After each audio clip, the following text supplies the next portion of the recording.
Okay, we are live. Hello, everybody who is watching. Let's see. I'd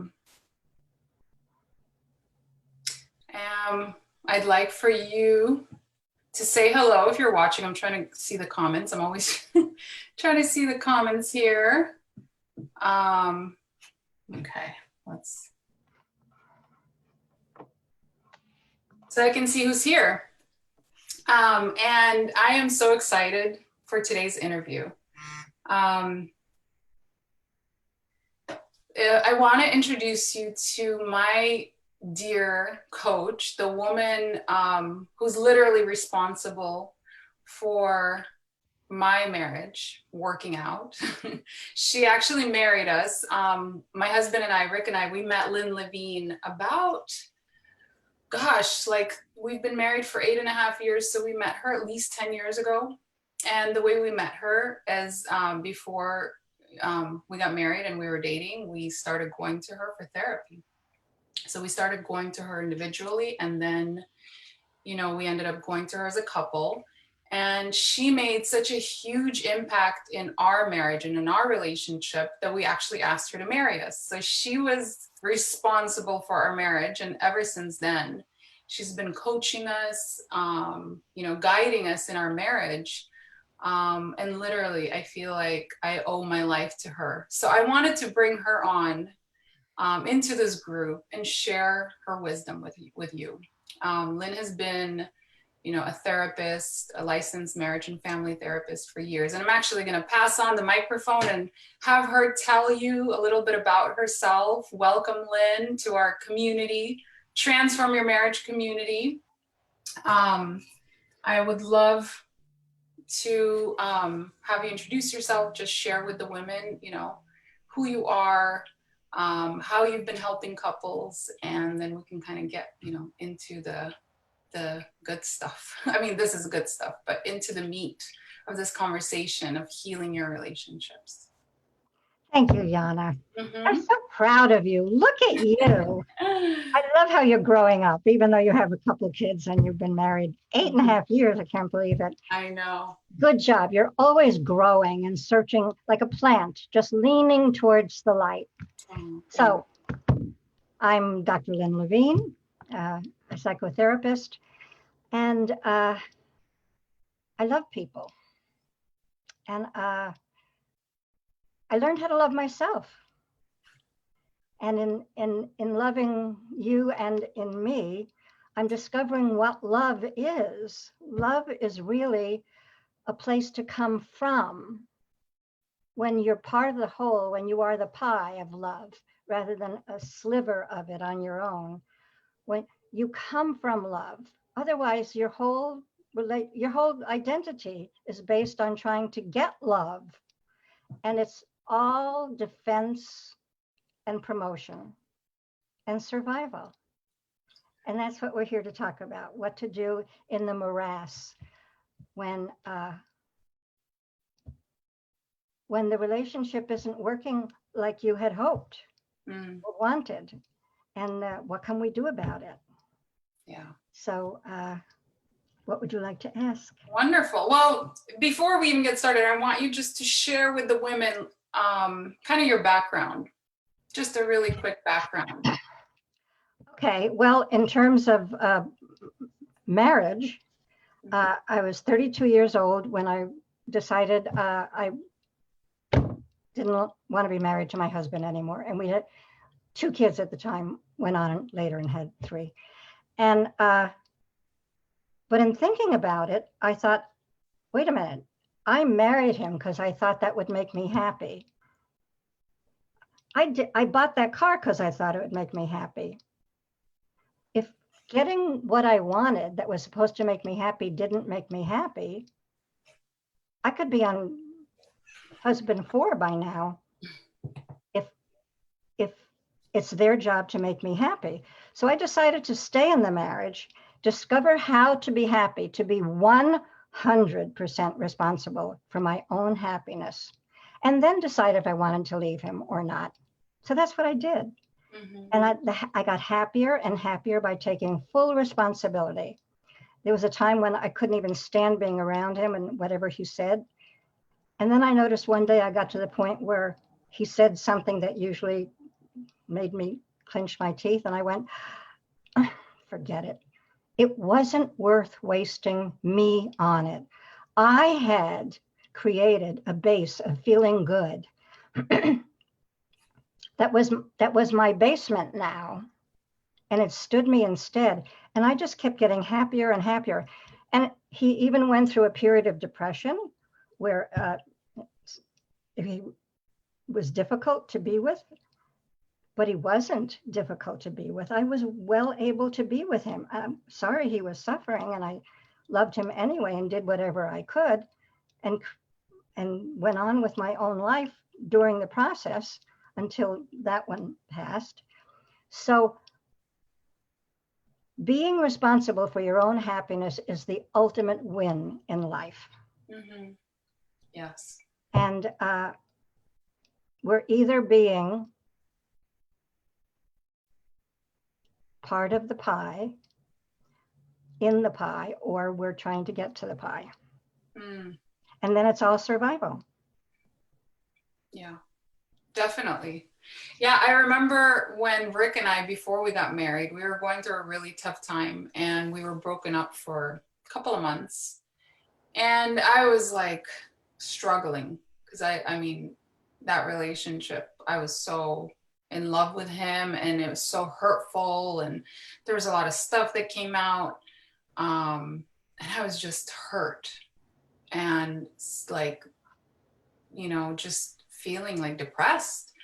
And I remember going to one of your workshops that you used to hold at your house. And, you know, when I really took that on, and about what you're talking about is really being responsible for feeling good and being responsible for my own happiness, right? Not based on any relationship, not based on anything outside of me, but really like in here, it didn't matter if I was with him or if I was without him. Like I knew that no matter what relationship I would be in or what the outcome would be, I was so committed to being happy that there was nothing or nobody, you know, that could come in between that. So thank you for teaching me that. And you know, I know a breakup is not like, I mean, we eventually obviously came together and without any expectations, we chose to get married and, you know, just like as a choice. But it was me, out of me taking that step and really choosing my own happiness, that I think all of that became available. Because other, you know, if it's not that, then it's just like looking for when he's going to disappoint me, and it's like this push pull. So thank you for that.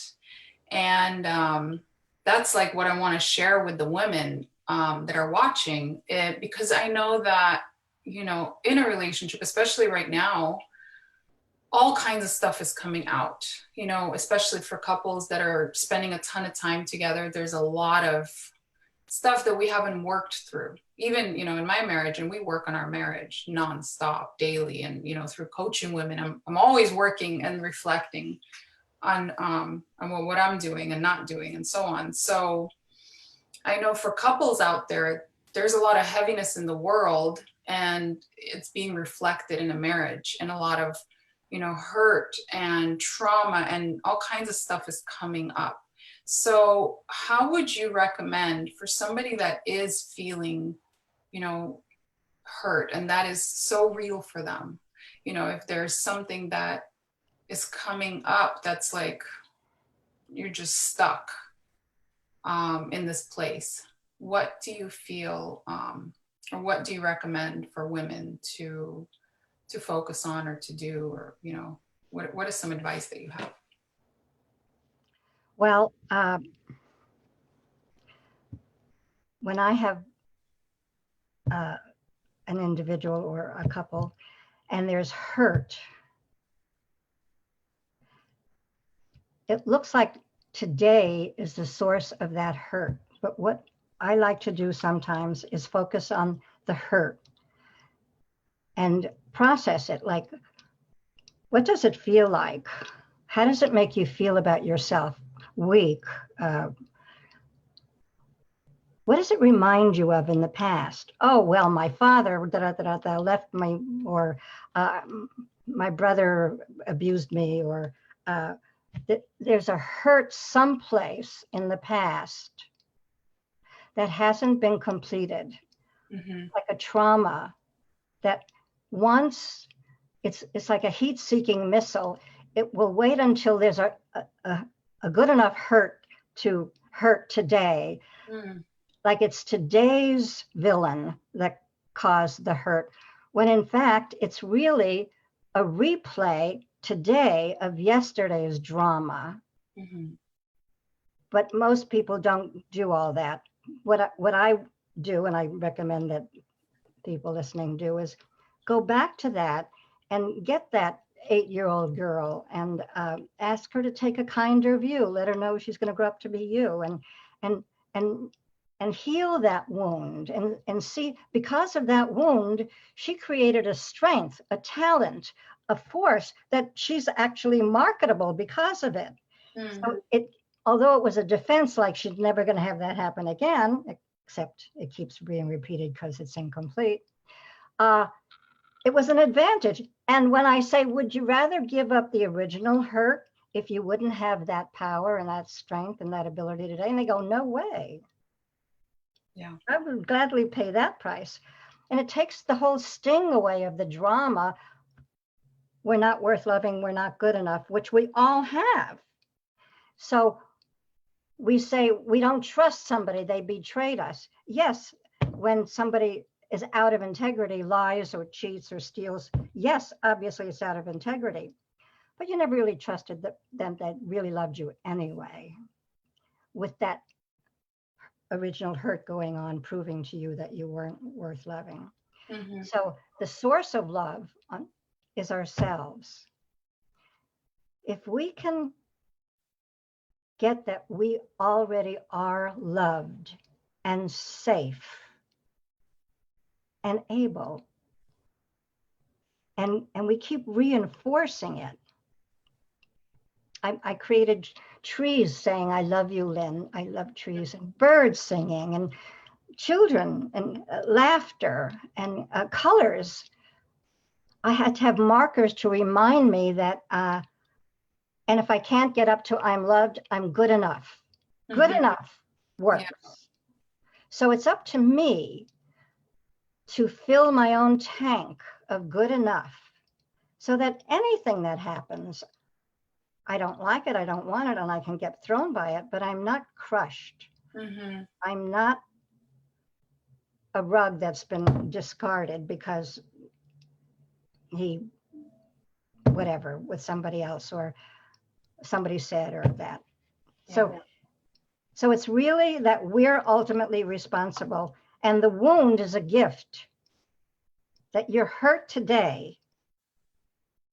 If you were a Martian and you came down and somebody said you're ugly and you're stupid, you would say, oh okay, all right, you think that? I mean, it wouldn't mean anything. But we go, oh my God, how could they think that about me or say that about me? Yeah. It's we are programmed. We are programmed to be victims. It's based on we're not good enough and we're not worth loving. Absolutely. But when we're present in life, when we feel good, that's the key. When we feel good, we're not an individual. We're not a Yana or a Lynn. We're in a field of wonder. We feel good, and everything is a smorgasbord.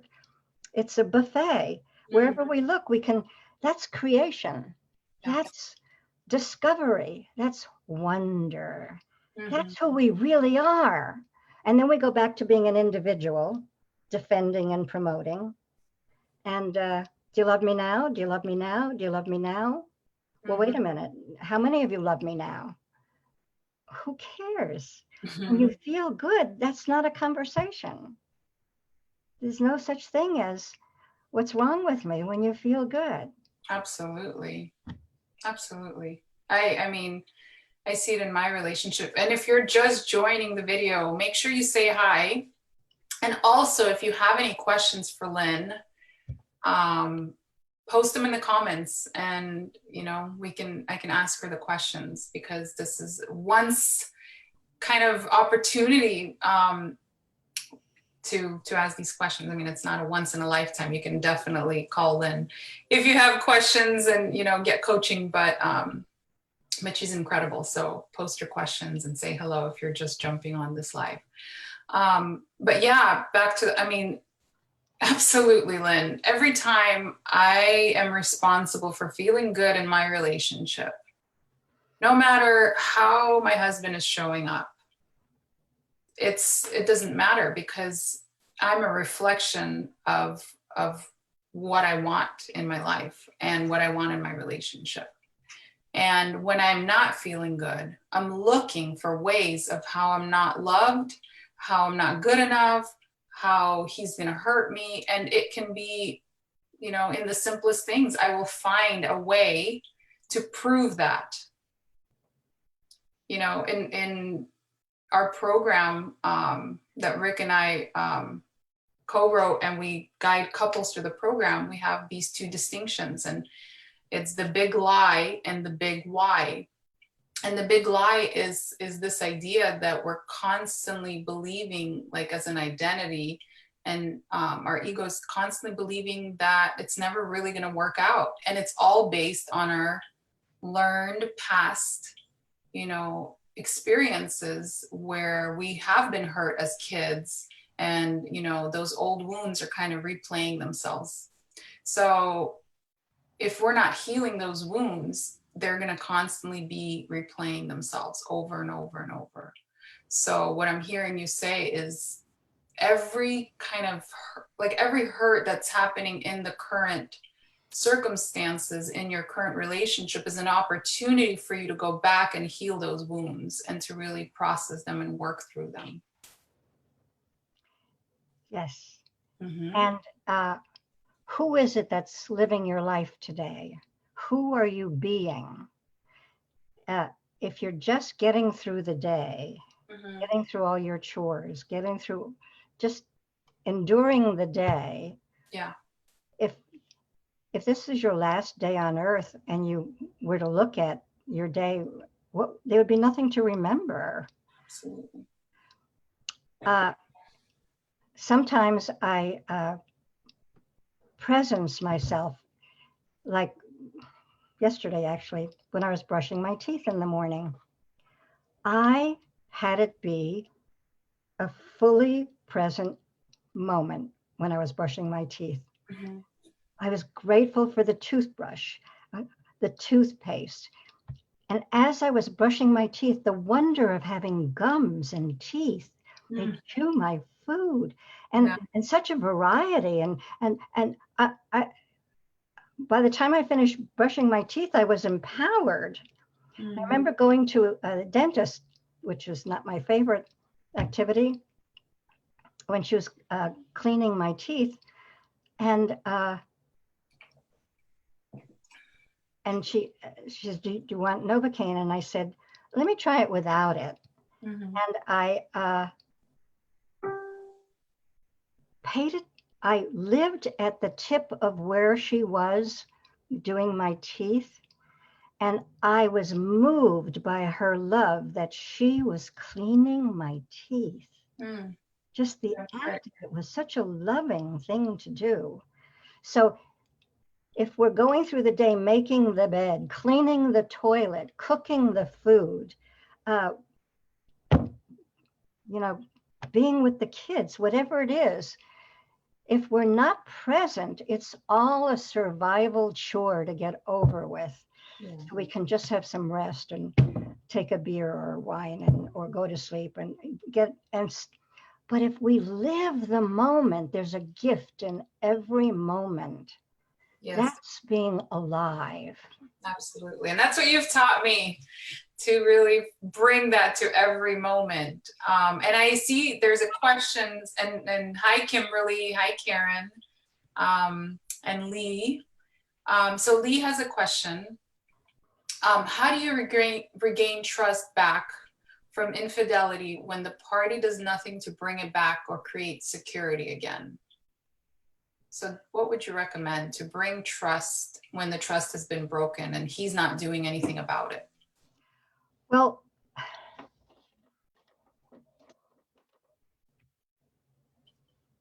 if that happened to me, I would want to know, was this something that he thought about? Was he looking for someone? Was it circumstantial, like he opportunistic? Was there a time when he felt so dissatisfied with me or being married that he felt entitled to it, or maybe our sex life wasn't sufficient or satisfying? So I would like to know where was he that happened? And now that I know, and now that this drama is occurring, how would he like it to end? How would he like it to proceed? Would we break up and be enemies? Would we? And it's different if they found someone else and they're far gone in the relationship and it's a done deal. There's not a lot of power there for your own survival, and that would be just take care of yourself and of course your children. But if he's still there, was it a mistake, or was it something that he needed? Where was he at, and what was missing for him? And I, your wife, would like to be able to supply that, where we're partners in play as well as work and home. So, by the way, I've worked with couples where, well, in all kinds of things, obviously, but where it turned out to be the best thing that could have happened to their relationship, which was boring, ordinary, and not very interesting to either one of them, but they were like there. And they took on becoming alive, and they took on having separate activities. It's important for couples. Women often think they have to be soulmates, everything together, have to agree on everything, have to do things together. They're, work out things so that they're like, no, it robs intrigue, it robs mystery. There's no flirting there. There has to be a little bit of mystery in the relationship. I don't care how long you've been married, if you're interested, that if they're not allowed to be any place without you, that feels strangling. Or if a man is possessive of a woman, I'm getting into too many. So how do you, and what I'm hearing you say is really looking at like, what was at the source? Really first asking and being almost curious. Because when we just, what happens, I think, in infidelity from my experience, personal experience and in coaching women, is we make it about us. And most women, we go into it being very, we take it very personal. We think, he didn't love me. He doesn't want me anymore. He's not attracted to me, and da da da da da da da. And men and sex, that's a whole nother conversation, but because they relate to sex so differently than women.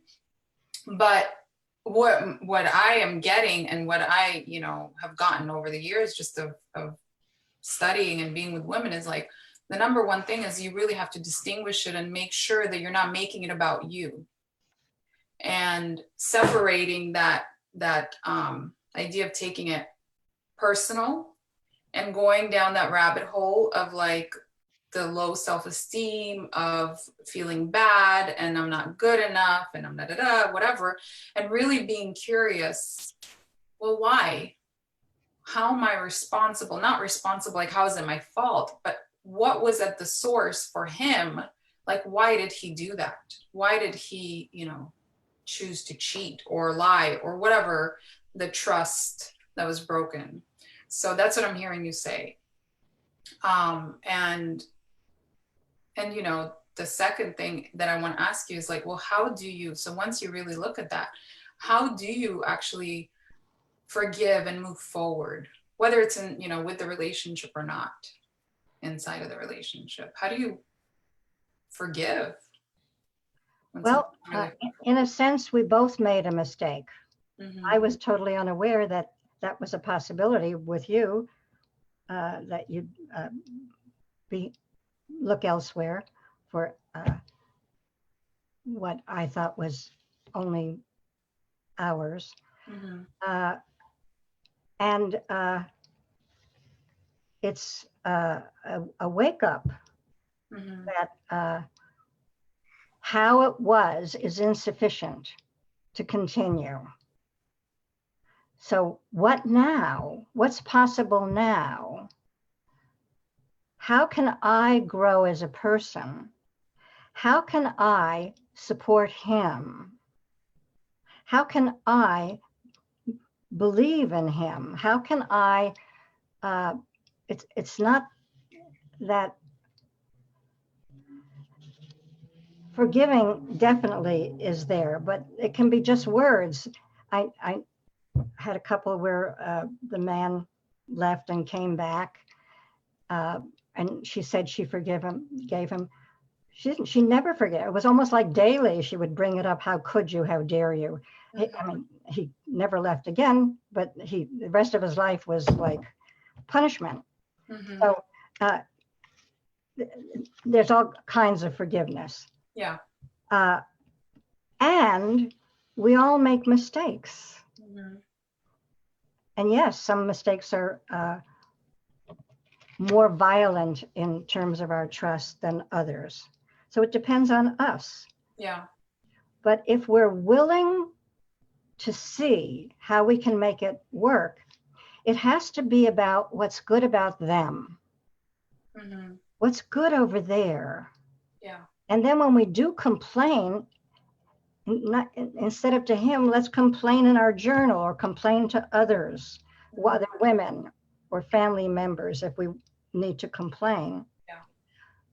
But if you complain to a man about what's wrong with him, what's he going to do about that? He's supposed to take care of you. He's supposed to be your hero. But if he's the source of your misery, what is he supposed to do with that? Mm-hmm. Yeah. So if we take another view at our male partners, who are they for us? Are they supposed to be our daddies? They're not. It really boils down to how much of your day you feel good, Mm-hmm. and how much of your day you're just surviving the day. Yeah. What's there to love when you're just surviving your day? You have to remember it. It doesn't have, when you feel good, you're not the same person as when you don't feel good. It's a different reality. Yeah. You see differently, you think differently, you definitely feel differently. So it's up to us to feel good if we want to be happy. But most of us don't seem to think we're responsible for that. Well, they make us happy when they do da. Love is not a do. It's not a do. Mm-hmm. It's an empowerment. You appreciate the other. You're grateful for the other. You enjoy the other. That's your friend over there. Mm-hmm. Yeah. And if you're not going to choose, I think, your partner to enjoy them, then don't choose a relationship. I mean, because we so often we'll be like, oh, okay, I'll stick around, but then we don't actually feel empowered in that choice. We're just surviving it and, you know, just trying to prove those old wounds. Yeah. And we're usually just reproducing how we were about our fathers anyway. Yeah. Or Yeah. mothers sometimes. Yeah, for Yeah. sure. Well, let me hold on. There's some comments coming in. So Lee is somebody, Miriam is saying, so glad I'm watching and seeing Lynn here. Oh, Miriam, do you know Lynn? That's so great if you do. Miriam who? Miriam is on Miriam. I don't know how to read the last name and I don't want to butcher it. It's okay. Go ahead. But yeah, so Lee is asking, I'm learning that a person that hurts you has nothing to do with you, but everything with them. It just hurts getting burned. Can only give him to God for healing and deliverance and work on my healing too. You're speaking the truth. Amen. Yes, absolutely. Beautiful. Yeah. You're the wise woman. Absolutely. So Miriam is Michelle Benga's mother. Oh, hi. Oh, of course. And she's not watching. Hi, Miriam. Thank you for watching. So if you're just joining in, there was a question that I did not read. 1 second from, and if you're just, joining in, feel free to post your question. And Kimberly, I am going to ask your question. 1 second. Feel free to post your questions for Lynn, for myself. I am trying to find hold on, I'm trying to open the comments so I can see it. Man. Kimberly, if you don't mind, can you post the question again? Because for some reason it's not popping up in my comments. Oh, actually, I remember the question. So Kimberly was asking if he already left and is seeing somebody else. How do you fix that? Or is there a way to fix that? Well,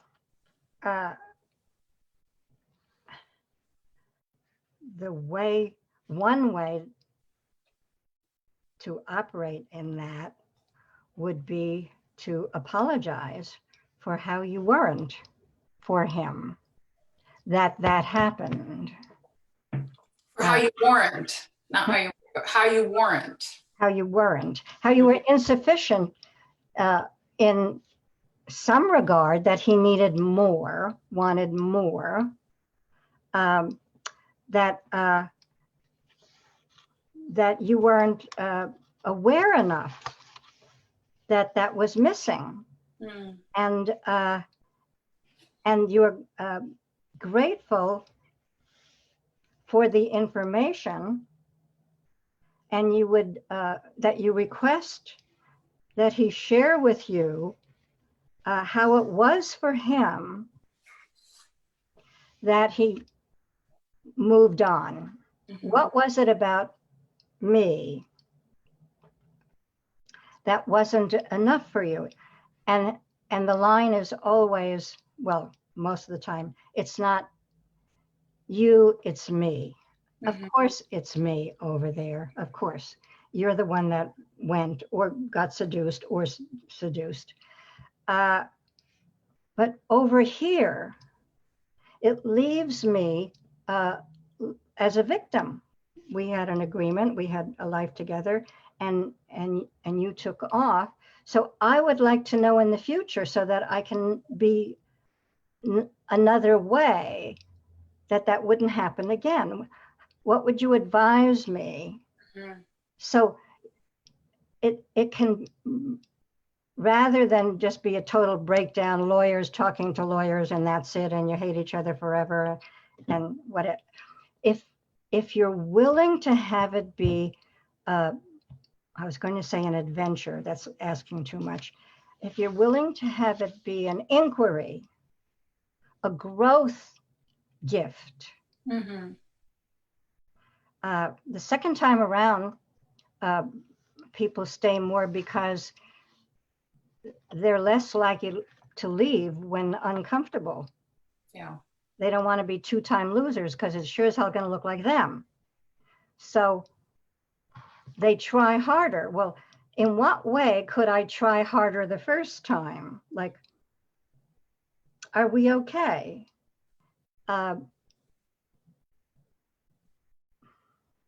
You know, one of the questions I ask is, how unhappy are you? Are you, you know, do you ever think of ending your life? And you know, and they go, yeah, yes. Well, how are you going to do it? Well, I haven't thought of it that much. Mhm. Or so then okay.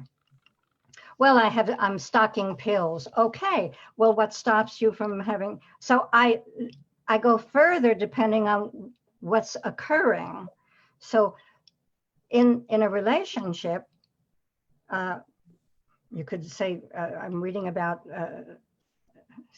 infidelity in a marriage, and I thought, wow, if you did that, I would sure feel guilty about not being good enough for you. Yeah. What would you advise me in how to be? And really the question is answerable. Mm-hmm. Be in such a way that he feels good about himself. That's the answer. And that you feel good. And just to like give you a little bit of perspective, the person that's asking this question, she's writing that she did try to take her life 4 weeks ago, and she also cheated. So for me, what I'm also like want to say, Kimberly, that you know, wherever you are, this can be either an opportunity for you to look and really heal whatever that's driving you, right, to whether it's, you know, cheating or ending your life, and really an opportunity for that forgiveness, for not just, you know, whatever is happening right now in your relationship, but in your whole life, and really to bring that forgiveness, um, and forgive yourself, and forgive, you know, your partner, and forgive whoever's around you. And Kimberly, you're worth living. Mm-hmm. Life Yeah. is worth living for you. You're a gift to life. Yeah. And where you are now is you think you're a failure. You think you failed in life, and there's the shame, the blame, and the anguish isn't worth enduring. So suicide's really a coward's way uh, of not being willing to do the work to be happy. Yeah. And your life is worth it. Your Yeah. life is a precious treasure. You can feel good most of the time. I know because I went from the other to feeling good most of the time. Mm-hmm. So if I can do it, you can do it, Kimberly. If you're willing to, if you Yeah. just give up and it's just not worth it, it's worth it. Mm-hmm. And there's so many resources and people, and, you know, most of all, God, to support you and hold you, and to, you know, hold you on this journey of forgiveness and healing. So, yeah. Thank you for being so vulnerable. Yes. And start with the little things. Just feel good about a fluffy pillow. Mm-hmm. Just sit in the room and where you're at and just go around. I appreciate this. I appreciate this. I'm grateful for this. Just that process will have you feel blessed Yeah. rather than cursed. Mm-hmm. Absolutely. Thank you so much for watching, for those of you who were on. Thank you so much, Lynn. I'm so grateful for the light that you are for people, and, you know, for the world, and for my family.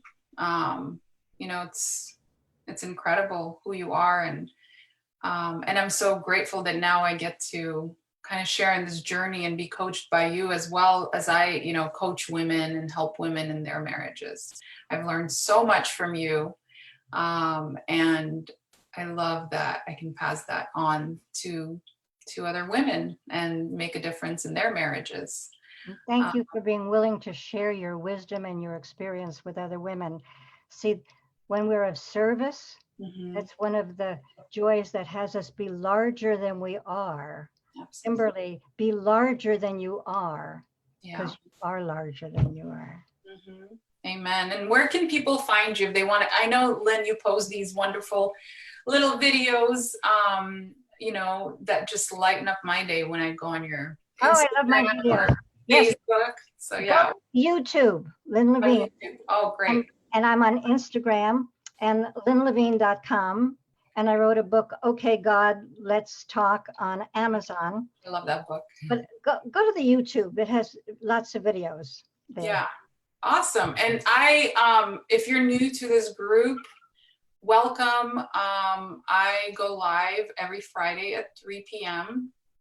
and share a lot of helpful content on, you know, improving your marriage, communication, everything that we deal with in the day-to-day. So please put it in your calendar. Make sure, you know, you come on into the group if you do have anything that you're struggling with. If you have questions, just feel free to post them in the group. It's such a great, safe community.